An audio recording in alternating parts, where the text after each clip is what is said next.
Hi guys, welcome back to my channel Priya official. তো তোমরা সবাই কেমন আছো? আশা করি তোমরা সবাই অনেক ভালো আছো, আর আমিও ভালো আছি। তো আজকে সারাদিন কি করব না করব সেটাই তোমাদের সাথে শেয়ার করব। আশা করি ভিডিওটা তোমাদের ভালো লাগবে, তো ভিডিওটা স্কিপ না করে দেখতে থাকো। তো তোমরা দেখছো যে আমি বিছানা গোছাচ্ছি, কারণ আমার কালকে সকাল সকাল ঘুম পেয়ে গেছিলো। প্রায় 9টার সময় আমি ঘুমিয়ে গেছিলাম, তো আজকে সকাল সকাল আমার ঘুম ভেঙে গেছে। তো ভাবলাম যে মায়ের একটু হেল্প করে দিই, তাহলে মায়ের একটু হেল্প হয়ে যায়। তার জন্যই সকাল সকাল যখন উঠেছি তখন বাজে 6:30। তো তারপরে আমি নিজের ঘরের বিছানাটা গুছিয়ে দিলাম। তো কাজগুলো আমিই করেছি, কারণ মার শরীরটা একটু ভালো নেই, তাই আমি বললাম মাকে যে তুমি একটু করে দাও, বাকিগুলো আমিই করছি। এই ঘরের কথা তো বলবোই না, দেখো আমার বই খাতা জামা দিয়ে সব এলোমেলো হয়ে আছে। এখন এটাকে ঠিক করব।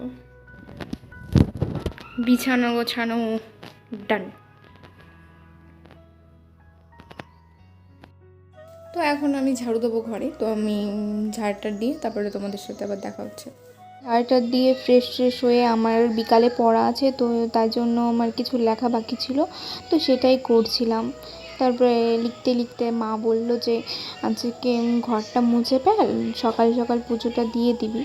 তো মা জল টল সব এনেই দিয়েছিল ঘরে। তো তারপরে আমি ঘরটা মুছেই নিয়েছি, কারণ মাকে একটু হেল্প করে দিলে আমার মনে হয় ভালো হয়। প্রত্যেক দিন তো পারি না, তাই মাঝে মাঝে চেষ্টা করি একটু হেল্প করে দেওয়ার। তো সেটাই তোমাদের সাথে শেয়ার করছি।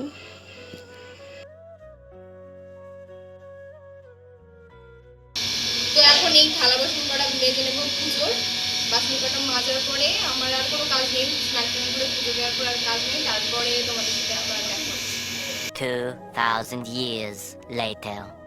আমার পুজো টুজো সব দেওয়া হয়েই গেছে। তো পুজো টুজো দেওয়ার পরে আমি ভেবেছি আর কাজ নেই কোনো। তো মা বললো যে বাবা একটু রান্নাটা করবি, তাই রান্নাটাও করেছেন। আজকের মতন তো কাজ শেষ, এরপর দেখতে থাকো যে আমি কি করি। মা বললো চিকেন রান্না করতে, সেটাই মা ধুচ্ছিল, তারপরে দেখতে থাকো। চিকেনটা আমিই রান্না করব, তার জন্য আলু ভেজে নিলাম।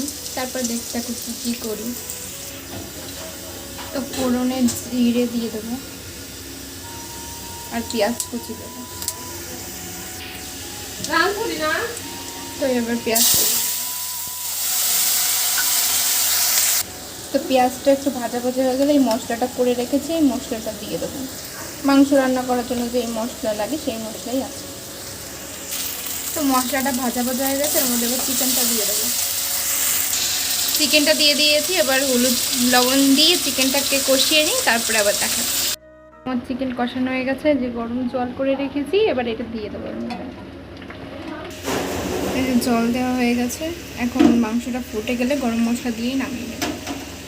তো তোমরা দেখতেই পারছো আমার চিকেন রেডি। বলো তো কেমন হয়েছে। আজকের মেনু ভাত, লেবু, চিকেন আর এটা শাক। তো আমি খেয়ে নিয়ে আবার তোমাদের সাথে দেখা হচ্ছে। তো আমি রেডি হয়ে তোমাদের সামনে চলে এসেছি, এখন পড়তে যাব। তো তাহলে পড়ে টরে এসে দেখা হচ্ছে।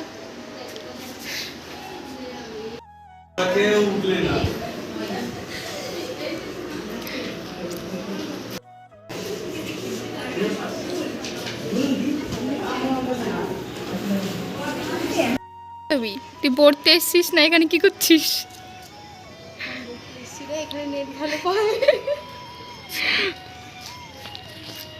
এই যে এখানে আমরা পড়তে এসছি, কারেন্ট চলে গেছে বলে বাইরে চলে এসছি। এ ভাই, কেমন শীত? বিশাল বরফ পড়ছে তো।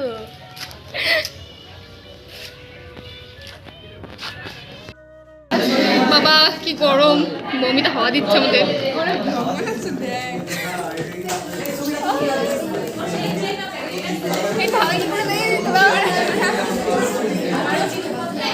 সত্যি ইউটিউবে আমার 216 সাবস্ক্রাইবার। চলে কিসে যাবা? সাইকেলে যাবা, চলো। এই তুই কি খেলিস? কি খেলিস? কি ওটা? ওরকম? চলো চলো বোন। আমরা কোথায় যাচ্ছি পূর্বী? ঘুরতে। চলো হাঁস ধরতে যাচ্ছি, চলো। এ তোরা কি করতে এসেছিস এখানে? আমরা ডাউনলোড করতে এসেছি। আমি পরিটরে বাড়ি আসার পরে তো দেখলেই যে আমার বোন এসছে, মাসির মেয়ে, তো ওকে নিয়ে এই দিদি বাড়িতে এসছি একটু ঘুরতে। আর কি গরম তোমাদের কি বলবো, তো তোমরা তো দেখতেই পারছো কি গরম, আমাকে দেখে বোঝা যাচ্ছে। আমি সেটাই বলছিলাম যে কি গরম কি গরম, আমি আর থাকতেই পারছি না। দুবার অলরেডি আমার স্নান হয়ে গেছে, আর দেখো আমি হোঁচট খেয়ে পড়েও গেছি। তো সেই নিয়ে সবাই হাসাহাসি করছিল। তো কী করব বলো। আর পরিটোর আসার পরে আর কোনো কাজ পাচ্ছিলাম না খেয়ে দিয়ে, তারপরে হাঁসের সাথে একটু খেলা করছিলাম। তো এটাই, তারপর আমি বাড়ি চলে গেছি। তারপর আর তোমাদের সাথে আর কোনো ভিডিও শেয়ার করা হয়নি। তো আমাকে দেখে তোমাদের মনে হতেই পারে যে এই গলায় পাউডার মাউডার নিয়ে চলে এসছে। তো আজকে এত গরম পড়েছে, মানে বিভৎস গরম। আমি আজকে 3 বার স্নান করেছি সকাল থেকে, তাই এখন পাউডার নিয়েছি ঠান্ডার জন্য। তো আজকের ভিডিওটা এই পর্যন্তই। তোমাদের যদি ভালো লেগে থাকে লাইক কমেন্ট আর শেয়ার করে দিও। নতুন একটা ভিডিও নিয়ে তোমাদের সাথে দেখা হচ্ছে। টাটা।